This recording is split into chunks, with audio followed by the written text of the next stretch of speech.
Për funksionimin siç duhet të gjendrës tiroide është shumë e rëndësishëm niveli i jodit në organizëm dhe të kemi parasysh që si mbi ngarkesa ashtu dhe mungesa në jod mund të ndikojnë në funksionimin e gjendrës.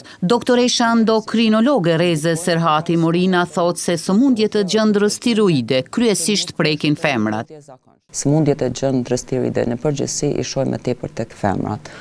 Nuk ka, domethënë përfundimisht nuk është e thonë pse dhe hulumtimet që bëhen, nuk kemi një arsye shumë të saktë që mund të themi për këto është më e shpesh te femrat, mirë po hormonet femërore janë ato, domethënë hulumtimet që janë bërë është parë që ndikojnë për shkak se është parë që hipotireoza po shfaqet në periudha ku kemi ndryshime hormonale te femrat, që është periudha pubertetit, ku adoleshenca ku fillon ndryshimi hormonal tek femrat, është periudha e shtatzanisë, është periudha laktacionit, është edhe periudha menopauzës.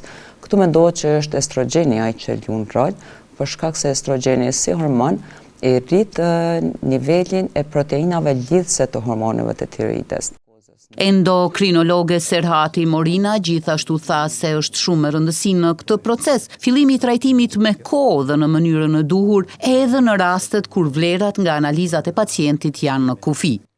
Nëse marrim vlerën e TSE-s, që është një analizë bazë që na shumica e dim dhe e lypim, e kërkojmë fillimisht, e ka një vlerat kufitare, domethënë i ka 0,2 deri në 4,2 varësisht për laboratorit deri në 5. Tani një gjendër tiroide që funksionon mirë na presim të jetë diku vlera 2,5 dhe më poshtë, maksimum 3. Nëse shohim një TSE që po shkon te nivelet e sipërme, që faktikisht për ne është një hipotirozë subklinike, nivelet e sipërme, ose hormonet FT3 dhe FT4 që janë te niveli i poshtëm, pacienti ka simptoma.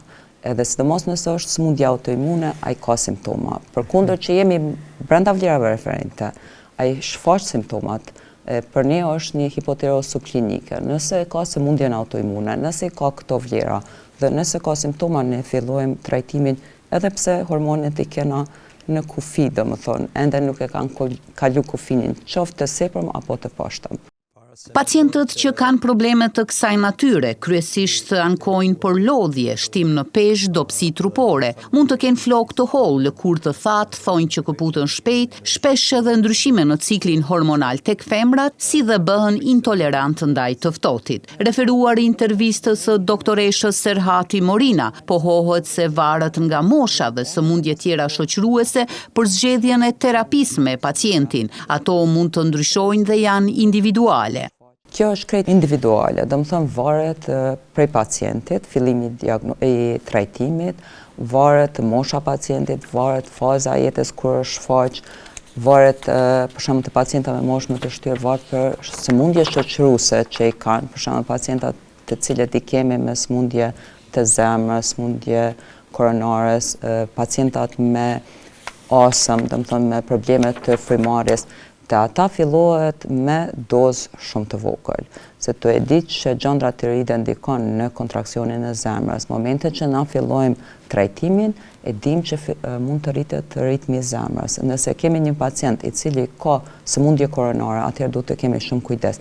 Ata fillohet me doza shumë të vogla, tepër të vogla dhe në përcjellje shumë e afërt. Fillojmë dozat e vogla, përcjellim pacientin, i përcjellim analizat, gradualisht rritet, shumë ngadalë rritet doza dhe deri ku aty na kemi synimin të mbrijnë analizat.